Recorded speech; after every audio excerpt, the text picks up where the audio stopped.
it's about performance.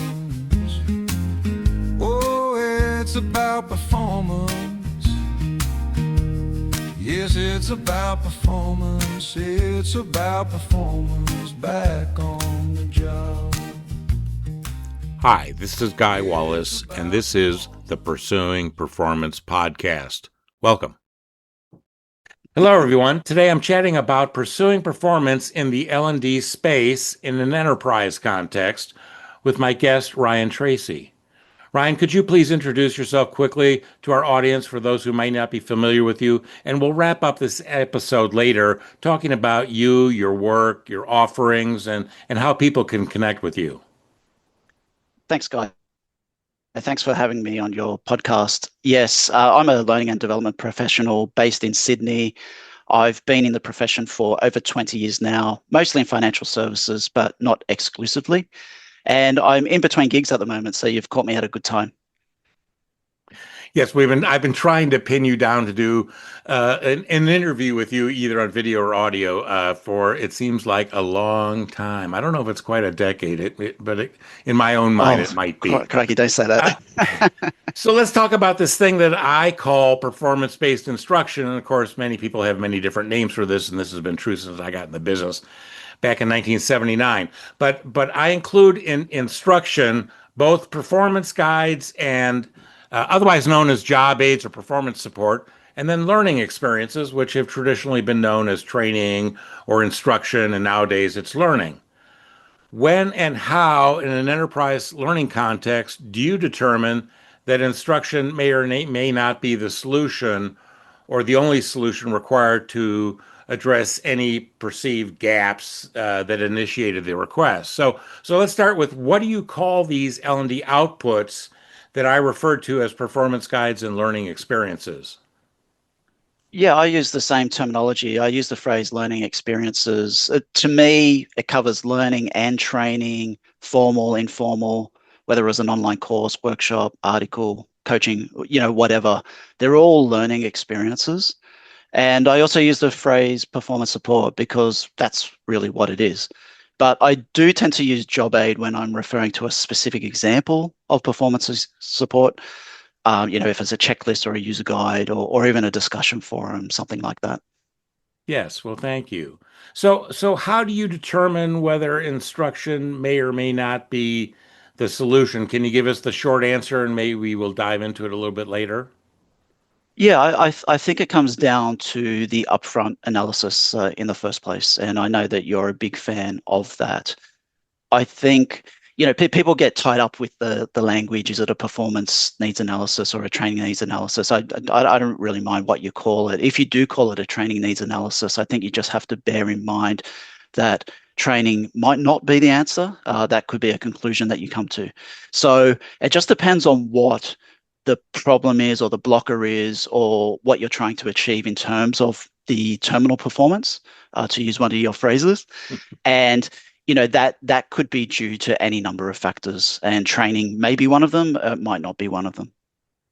I borrowed a lot from my mentors way in the past, so I can't take credit for terminal performance. It's something that just resonates in my head.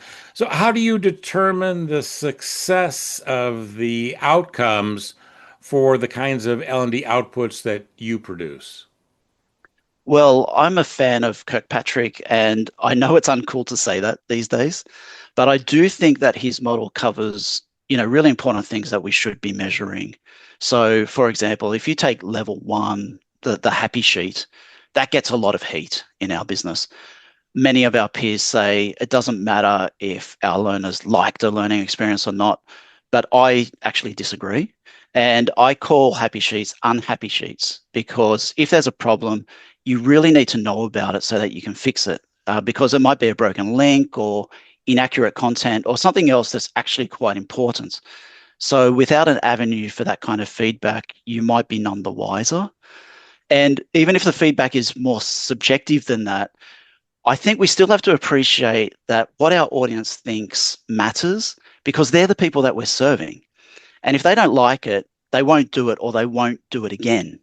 And when I use the term like, it might not be like enjoyable. It might be that they don't think it's relevant or something like that. And it can be problematic for us when we're trying to motivate our people to learn or to take something like compliance training seriously and not just click through it. Because if they've had a bad experience in the past, like they're not going to be willing participants going forward. So I think that's really important. But at the other end of the scale are, of course, the business metrics. And I think this is also very important because the purpose of L&D, I say, is to improve performance. But our measurement of improved performance is notoriously lacking.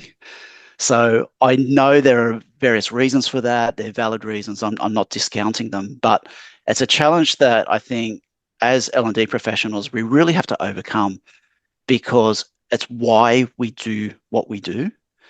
And also, something which I think is underestimated is that performance metrics represent the totality of learning. So we might not even evaluate informal learning or performance support. They're just there on the side. But they are a means to an end. And that end is performance. So that's what we should be measuring. Yes, thank you. I so much agree, and I've used the four levels. I was taught this in 1979, but I was told we were going to start with four, and if we had problems with four, we'd go to three. If we had problems with three, we'd go to two, and then to one. But I think your point is valid in that you can do this level one, the smile sheets, the reaction, I think is what Kirkpatrick called it back in the there's an 85 article, I think, that came after his very first article on all of those things. But I think that's all important, all the data to have. Now, gathering data is expensive, and sometimes the measurements are already in place by the client and their organization, but most often they're not. And so it's a question as to is there value in doing that measurement? But thank you for your answer, and I think that's important here. That level one can be important because if there are dissatisfiers, it could hurt the reputation of what you're offering, and therefore you may reduce the participation in it. So let's go to how do you go about the entire L&D effort, end to end, the whole enchilada, starting with how it all starts. How does it all start for you? Oh, well, Guy, if your listeners balked at my mention of Kirkpatrick, they'll balk again when I mention Addy. But again, I think it covers the activities that we should be doing, starting with analysis. It can start, proactively or reactively. Like you might have greatness thrust upon you. It's like, oh, we need a workshop on, leadership or something. Or it could go the other way around where through your research or conversation or consultation or whatever, it uncovers something. But in any case, I think if you're not analyzing the learning need, then you're just an order taker. And we see a lot of railing against that on social media, and rightly so. But that begs the question, so what do we do? And I'm an advocate of grounding the analysis in performance and referencing quantitative data if possible. And as I mentioned before, some people will call that a performance needs analysis or a PNA, or a TNA, training needs analysis. And, as I mentioned, so long as one of the conclusions might be that training is not required, I'm comfortable with that. We need to remain open to that possibility because the sticking point might be something else. It might be a flawed process or a system issue or a management issue. I know I'm preaching to the converted. It really could be anything. But if it is a training need or a learning need, I'm using these terms interchangeably, then of course you have to design the learning experience and develop it and implement it. And I think what might be a little bit different is for that, I'm a fan of human-centered design. And by that, I mean inviting my target audience and other stakeholders into the process to ensure that the solution is relevant and that it's more likely to achieve actually what it's meant to achieve. And to find out if it's achieved what it's meant to achieve, of course, we're back to evaluation, the E. And if you don't evaluate the outcomes of your work, then you don't know whether it's having any positive effect on the business or, even making it worse. So Kirkpatrick, Addy, HCD, to me, it doesn't matter what the acronyms are that you Hmm. ascribe to or the models you use, so long as you do what needs to be done. Thank you for that. A point of interest, I think, is that the original ADDIE was attic. They ended it not in an E, but in a C for Hmm. control, because that's how engineers put in control mechanisms to keep things from backsliding or, to make sure that Right. everything is operating as it was supposed to. But then the C was changed to E. Now, when Six Sigma was created, DMAIC define, analyze, improve, measure, and control. So there was that element of evaluating for control purposes, and that could lead to continuous improvement, discontinuous improvement, and so I think regardless of whatever model you use.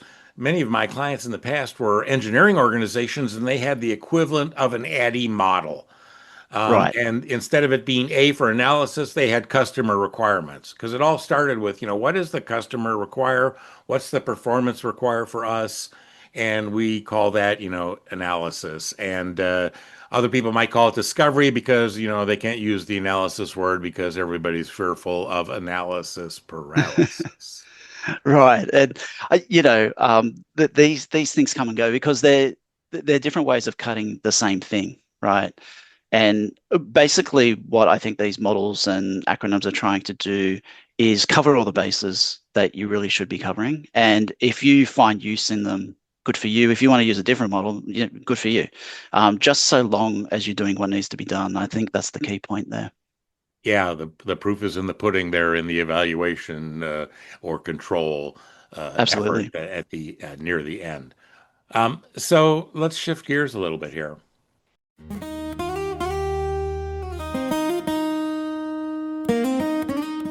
What's your take on the field where the profession is right now? Yeah, well, we can't escape AI, can we? No. It's everywhere and it's changing the nature of work. And I think that means that people need new skills to adapt, or they need to use their existing skills in different ways. So, as far as the L&D profession is concerned, I think we're at a crossroads. We either remain relevant by adding value in this new context, this new technological context, or the powers that be will consider us unnecessary. Because frankly, I think AI is forcing the issue that's been bubbling up for a while. And as robots increasingly do more things for us in the workplace, it begs the question, well, what are we supposed to do as humans? So the imperative of the L&D function, as I see it, is not only to upskill the people to work with the technology, but also to bring our uniquely human skills to bear. And I know I'm not alone on that score. Um, it's basically about doing what the robots can't or what they won't do. And of course, I think we've also got to recognize the impact of AI on our own job as L&D professionals. And I think the most obvious example of that is in the area of content production. So with Gen AI, what used to take days or weeks or months to create can be done in a matter of minutes. So that right there changes the nature of our role because we're going from producer to production manager. And so when we stop creating the content ourselves, at least from scratch, we start directing the chatbot on what to create. And so that means strategic thinking. And we have to quality assure its output. So that means critical thinking. So, these are old skills, but they're in a new context. And I think we've got to see AI as an opportunity, right? So, for example, a lot of us are struggling to keep up with rising demand. So AI can actually be our friend to help us keep up and meet those, relentless deliverables. And if AI does free up capacity for us, then we can do those other things that as a profession we've historically neglected, such as evaluation or analysis or consultation or relationship management, whatever it might be. We know we should be doing these things. And if AI can alleviate some of our workload, then maybe we can do them. So it's not all doom and gloom. No, that's a very hopeful take, I think, on it. And it's a realistic take here. We have to be practical about, what the tools are, where they are in their own evolution, and be ready fully utilizing them to improve our own performance so that we can help other people improve their performance. If you can, this is sometimes tough. Mm. Who and or what are the top 3 to 5 people and or resources that you might suggest that L&D practitioners in an enterprise context look at and into and follow for guidance? Yeah, well, that is a tough question. Um, Present And company don't limit accepted. yourself to 3 to 5, if you have more, but Well, I think in general, I really admire my peers who share something. If they're generous with their ideas, if they share their experience, if they do something to advance the collective wisdom of the profession. And well, there are so many people I could name, but in fear of overlooking someone, what I'll do is I'll list three of my favorite podcasters. okay. How's that? Yeah. Yeah. The first would be Michelle Ockers. She's Aussie like me. She runs the Learning Uncut podcast. Hmm. And Michelle interviews real practitioners in real organizations and she unpacks their lived experiences, I suppose. And I find that really valuable because I get to learn from the success and the failure of others.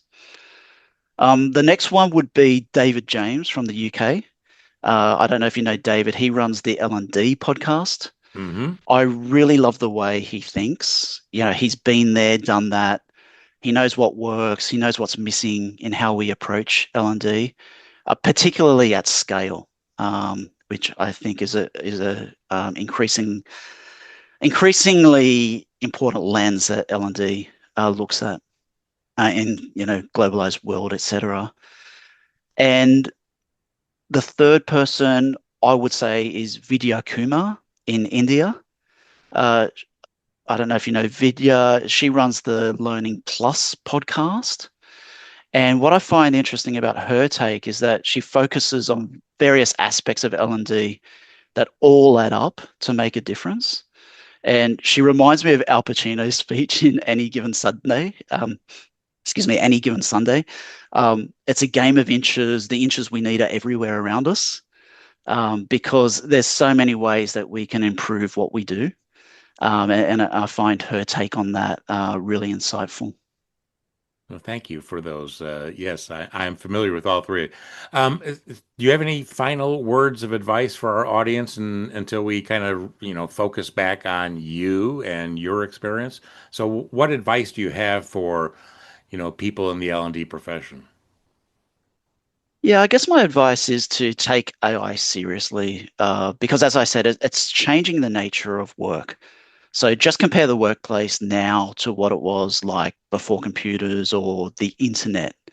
Whether we like it or not, technology marches onwards, and so we need to adapt. So think about what it means for your people in the business and the skills they need, and think about what it means for yourself. How is your own role changing? And in particular, what opportunities does AI give you to do your job better? Not just to do it faster or to do more work, but to actually do those things that you really should be doing. Yes. Uh, as we wrap up, let's dive back into you, your work experiences. Tell us a little bit about the blog you've been writing for a long, long time. And there was an award that you won a few years ago, and so tell us a little bit about all of that. Yeah, the blog is called E-Learning Provocateur. I've been writing it forever. Uh, one article that I'd love to draw everyone's attention to is called "The Missing Link in AI Upskilling." I think that's particularly timely, as we venture into this new world. Um, but I try to write that when I've got things on my mind, and I think them through by writing about them. And when I share them in a public space, you really force yourself to kind of get your thinking straight, and really you're inviting your target audience to provide their feedback, which is always a good thing, even if they disagree. That's fine, because they might be right. Um, And the award, the J Cross Memorial Award, is that the one that you're referring to? Yes, right. Oh, and Yeah. Oh, any wow. others? Mention them all. Uh, um, I was so honored to get that award from a mob called the Internet Time Alliance, and the, that's a group of really respected practitioners in our industry, and of course, the award is named after the late Jay Cross, who was famous for, I guess, popularizing the term informal learning. He literally wrote the book on it, Hmm. and so the award is given to someone who kind of espouses those principles and lives those principles. And when I was informed that I received the award, I was just like really taken aback. I didn't expect it, and awards are funny things. Like, I think there's plenty of great people out there who will never win an award. But maybe they deserve to. But um, getting it all the same is such a thrill, especially when it's from peers that you really respect and admire. Hmm. So a little bit more about your work. How did you get Mm, into L&D? You said you were spent a lot of time in the financial sector, but how did you get I into did. all of this? Yeah, I kind of fell into it, I suppose, like a lot of people do in our industry.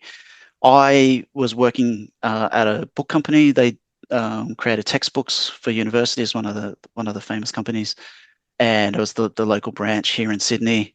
And I thought I was going to be a web designer at the time. That's during the 90s when the web started becoming a thing. But as it turned out, this company was going into the digital space, yeah, e-learning and that kind of thing, and I kind of went with it, and um, my career took off from there. I ended up getting a job at a financial services company. And then I realized, while I've got a bit of experience in this space, I have zero qualifications. So I went back to uni and I did a master's degree, which was really eye-opening because you don't know what you don't know, and that gave me a really strong theoretical foundation, which I use to this day. And from there, I did what back in the day were e-learning jobs, and that kind of morphed into digital learning. And I've kind of broadened my perspective lately, where I've started to become more specialized in enterprise-wide training and learning experiences. And that's why I'm really interested in people who talk about learning experiences at scale, because that's where I am, and I'm an advocate of what's called skills-based learning or skills-based learning strategy, because it focuses on the practicality of skills, which I think is really important because it's all well to know something, but the point is to do something.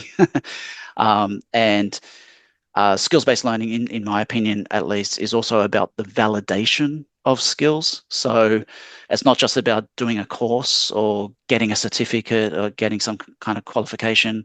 The point again is actually to apply the skill on the job and to demonstrate the outcome of that. And I know, Guy, from your work, you talk a lot about outputs and outcomes. And I think that's what validation is all about, getting people to demonstrate, well, what are the outputs? Yeah, if it's about coaching, for example, did they do the grow model? Hmm. But more to the point, what are the outcomes? Did the person that you coach, did they improve their productivity or whatever it might be? And in my experience with enterprise-wide training, um, there's there's a point there where it can be very difficult to evaluate the outcomes of that, because if you take a particular skill such as coaching or data-driven decision making, whatever it might be, those outcomes are going to be different for everyone because everyone's in a different part of the business. They might be in HR or in finance or in sales or what have you. And so something that I'm very fond of is what I call showcasing, whereby that individual who's applied the skill showcases how they did it in their own context. And so they might have improved sales or improved retention or employee engagement, whatever the measure might be. And so then you get a cross section across the organization of the positive outcome of that capability build. Yes, I think that's important for other people to see that, especially when you're dealing with content and you're trying to, scale it across an entire enterprise, and everybody's application is different, and their outputs are different, and their stakeholders are different, and so you've got to kind of pick and choose, almost random sampling of here's different target audiences and what they've done with it, and hopefully that'll encourage other people to get on board and to develop, learn the skill, and most importantly, of course, is learn how to apply it in their own context. That's very important. That's it. Yeah. So let's wrap up here. So where can people find you online? How can they connect with you? LinkedIn is probably the best bet. Look me up. I like to say I'm the fourth best looking Ryan Tracey on LinkedIn. And if anyone does connect, please drop me a note to say that you heard this podcast and let me know what you think of it. Even if you disagree with something I've said, or more likely what Guy said, I'd love to get your perspective. Yeah, so by all means, look me up. Very good. Thank you, Ryan, for taking the time to share with us today. I look forward to continue to follow you online and on LinkedIn, on your blog, etc. But again, thank you so much. Oh, the feeling is mutual, Guy. Please keep it up. And thank you again for having me on your episode. Certainly. Cheers. Cheers. 3 quick messages I have to share with my listeners. Number 1, focus on the performance requirements and enable them. 2, adopt what you can and adapt the rest. There are things that you can borrow from others and use as is or after a modification. I've been doing that my entire career. You should feel free to do likewise. And number 3, then, associated with number 2, is always give appropriate attribution for your sources. Thank you for listening and have a great day. Cheers.